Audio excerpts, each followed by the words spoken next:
$2 trilyong ang pumapasok sa AI na maaaring magpataas o magpalubog sa stock market. Mas nakakatakot dahil mas malaki ang sansang bumagsak at direktang maapektuhan ka.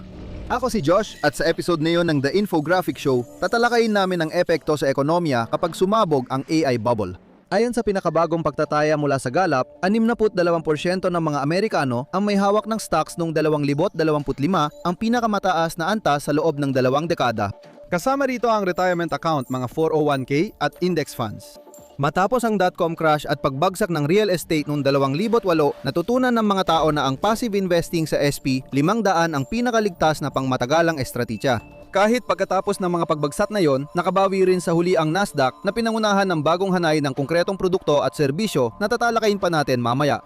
Sa ngayon, ang pag-invest sa SP 500 ay nangangahulugan ng pagtaya ng malaki sa iilang kumpanyang pinapalago ng AI na patuloy na lalago magpakailanman. Sa ngayon, 52% ng SP 500 ay nakatuon lang sa 20 kumpanya, karamihan sa kanila ay sumasabay sa AI wave.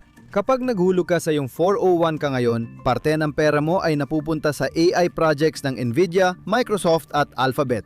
Gusto mo man o hindi, ang lawak nito ay maaring maging mapaminsala. Natuklasan ng isang survey ng BlackRock at Commonwealth na humigit kumulang 54% ng mga Amerikano na kumikita ng pagitan ng $30,000 at $80,000 ay may mga investment account. Hindi ito mga hedge fund manager na kayang lampasan ng bagsak ng merkado, kundi mga guro, nurse at manggagawa sa bodega. Nandyan din ang mga pension fund at retirement system ng mga guro, manggagawa ng lungsod at empleyado ng gobyerno. $1 bilyong mula rito ang napupunta sa parehong mga stock na lubang nakatuon sa AI.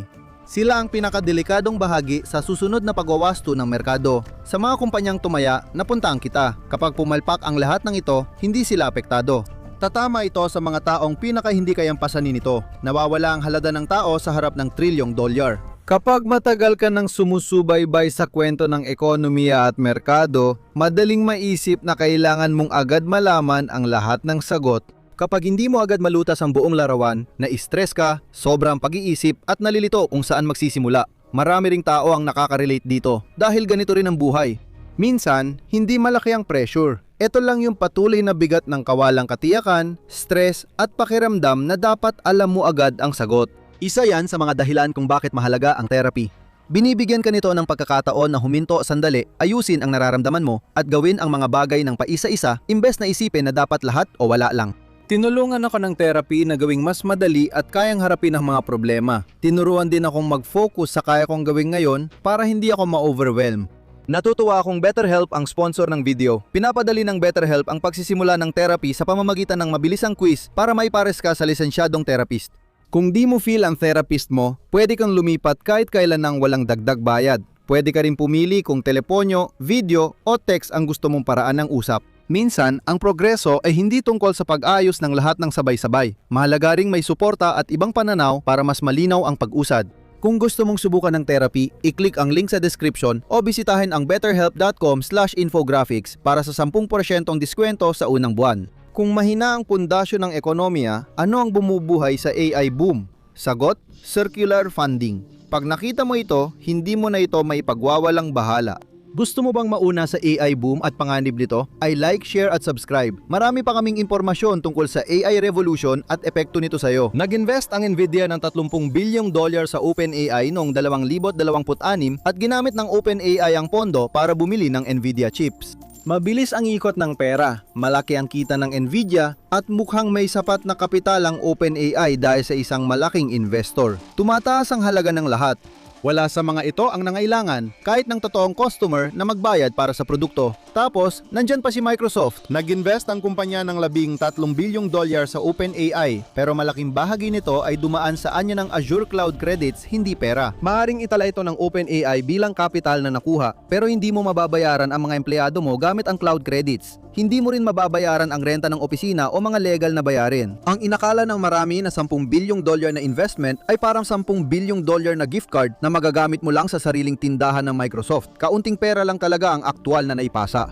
May kasunduan ng OpenAI na ibabalik nila ang 75% ng kita sa Microsoft hanggang mabawi ang investment at kapag nabayaran na, magiging 49% ito.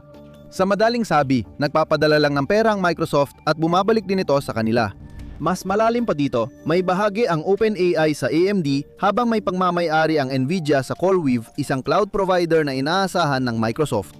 Isa sa pangunahing customer ng Nvidia ang Microsoft habang pumirma rin ng Oracle ng multibilyong dollar na kasunduan sa OpenAI. Sa madaling salita, nagbibili-bilihan ng serbisyo ang malalaking kumpanyang suportado ng venture capital.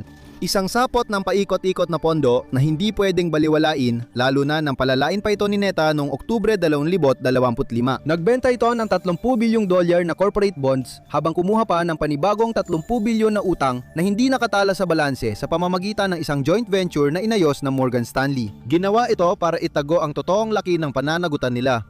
Bakit ito problema? Kasi sa circular financing, walang totoong pera nakasali. Puro IOU lang ito na umaasa ang mga may-ari na hindi kailanman sisinggilin. Mukhang kahanga-hanga ang kita hanggang sa sandaling sabay-sabay na subukan ng lahat na kunin ang kanilang pera. Para mas malinaw, tinataya ng Morgan Stanley na aabot sa 3 trilyong dolyar ang global na paggasto sa mga data center mula 2025 hanggang 2028. 800 bilyong dolyar ay pinopondohan ng pribadong pautang, hindi kita, kundi utang ng mga mamumuhunan mula sa ibang kumpanya. Dahil sa suportang ito, aakalain mo maraming pera ang AI companies tulad ng OpenAI, pero iba ang nakasaad sa kanilang financial report. Iniulat ng OpenAI na may 20 dolyar na tinatayang taonang kita sa 2025, pero dahil sa sobrang laki ng gasto sa pagpapatakbo ng kanilang mga modelo, halos naubos ito at nagdulot ng 17 benetong pagkalugi. Noong Nobyembre 2025, kinumpirma ng kumpanya na magulat sila ng taonang pagkalugi hanggang 2028 kabilang ang 74 na bilyong dolyar na pagkalugi sa operasyon sa 2028. Gayunpaman, nananatili ang valuation dahil may sapat na pumapasok na pera. Dito na papasok ang pinakamatinding datos. Noong Agosto 2025 may ulat na dapat sanay naging tampok sa pangunahing balita. Sinuri nito ang 30 hanggang 40 bilyong dolyar pamumuhunan ng mga kumpanya sa generative AI sa daan-daang organisasyon. Natuklasan na 75% ng mga organisasyong iyon ay nag-ulat na wala silang nakuhang balik sa pamumuhunan. Ayon sa US Census Bureau, maaaring naabot na ng malalaking kumpanya ang rurok ng paggamit ng AI at nagsimulang bumaba noong 2025. Karaniwan, ginagamit ng mga kumpanya ang AI tools paminsan-minsan tapos nire-review at ipinatutupad pa rin ng tao ang resulta. Napapabilis ang proseso pero tao pa rin ang nagtatrabaho. Nagiging patibong ito para sa AI companies. Habang dumarami ang gumagamit ng produkto, mas nalulugi ang kumpanya. Ano ang teorya para dawing sustainable ito? Ang sagot, ang mga kumpanyang AI ay tumataya sa hinaharap na wala pa. Hinihiling nila sa mamumuhunan, gumagamit at ekonomiya na pondohan ito ngayon dahil inaasang bababa ang gastusin sa pagproseso at tataas ang efficiency na magdudulot ng mas mababang presyo para sa consumer. Darating ang panahon na hihigit ang kita sa bilis ng pagkaubos ng pera. Tutal, kahit nagkaroon ng dot-com crash, natupad din ng internet ang mga pangako nito. Yung ibang kumpanyang iyon ay malalaki na sa AI ngayon pero may bagay na hindi nakikita sa ganung pananaw. Tinaya ng economistang si Jason Furman mula Harvard na ang pamumuhunan sa AI-related na infrastruktura ay umabot sa halos 72% ng paglago ng GDP ng US sa unang kalahati ng 2025. Kung alisin mo yon, 0.1% lang ang paglago ng bansa sa panahong yon. Ibig sabihin, umasa na ang ekonomiya ng Amerika sa malaking paggastos kahit walang tsak na modelong kita sa likod dito. Hindi pa sumasabog ang AI bubble, ngunit pamilyar ang estruktura nito. Ano ang mangyayari kung sumabog ito? Nagmodelo ang Oliver Wyman ng dalawang senaryo. Wala sa dalawa ang maganda. Una, ang equity senaryo kung saan ang pagbabago ng kumpiyansa ng mamumuhunan ay nagdudulot ng malawakang pagwawasto sa AI-related stocks. Dahil 75% ng kita ng S&P 5 danay galing sa AI ng mga kumpanya, ang malawakang bantahan sa buong sektor ay magpapabagsak sa buong index. Kung mangyari ang pagbagsak tulad ng .com, pwedeng mabura ang higit 20 trilyong dolyar ng yaman ng pamilyang Amerikano at 15 trilyon sa mga dayuhang mamumuhunan. Sa kasalukuyan, pwedeng lumampas sa 33 trilyong dolyar ang kabuuan, mas mataas pa sa taon ng GDP ng US. Sa ikalawang senaryo, lumalala ang lahat dahil sa utang. Di tulad ng .com era na equity ang sentro, ngayon ang AI development ay mas ginagamitan ng utang. Kung mabuwag ang istruktura ng kredito na yan, maaari tayo makakita ng isang bagay na kahalintulad ng pagbagsak noong 2008. Ang maliliit na bangko na malaki ang pautang sa AI companies o umaasa sa kanila bilang mahahalagang depositor ay agad mawawala. Maaring pabilisin ng social media ang sabay-sabay na pag-withdraw sa bangko mula sa ilang araw hanggang ilang oras lang.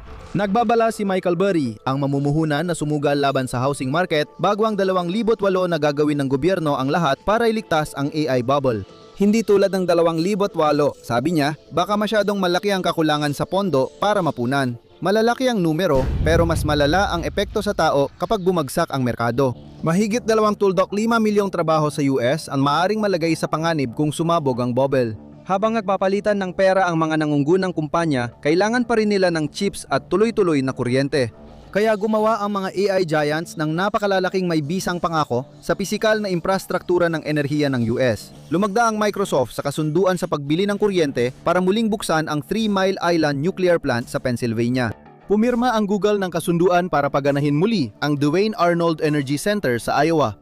Nag-i-install ang OpenAI at Oracle ng mga natural gas turbine na may kapasidad na mahigit 1 gigawatt sa Project Stargate Campus sa Abilene, Texas. Magsisisimula ng operasyon sa 2026 ang Prometheus Data Center ng Meta sa Ohio at gagamit ng 1 gigawatt na kuryente. Ang Hyperion Data Center sa Louisiana ay gagamit ng 5 gigawatt ng kuryente pag operasyon nito sa 2030.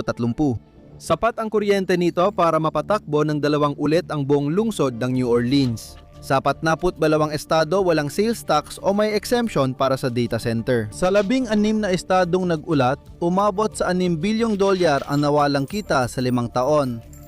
Iyan ay $6 bilyong na hindi napupunta sa paaralan, infrastruktura o lokal na serbisyo. Imbes, napupunta ito sa mga data center na magpapagana sa susunod na Artificial General Intelligence. Binabayaran na ito ng mga tao bago pa sumabog ang bula.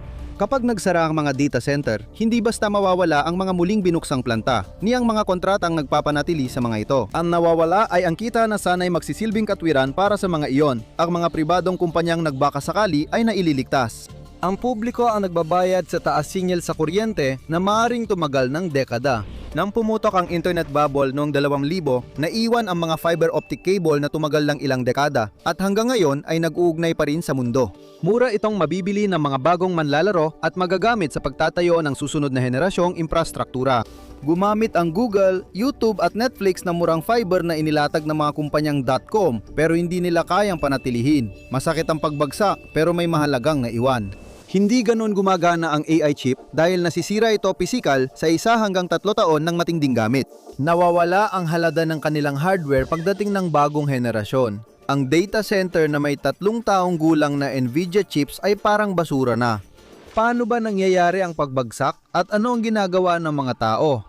Malamang unti-unting lulubog ang AI bubble sa mga susunod na buwan habang napapansin ng mamumuhunan na walang pangmatagalang kinabukasan ng AI tulad ng nangyari noong .com era. Umabot ng 2 taon bago tuluyang nangyari ang pagbagsak.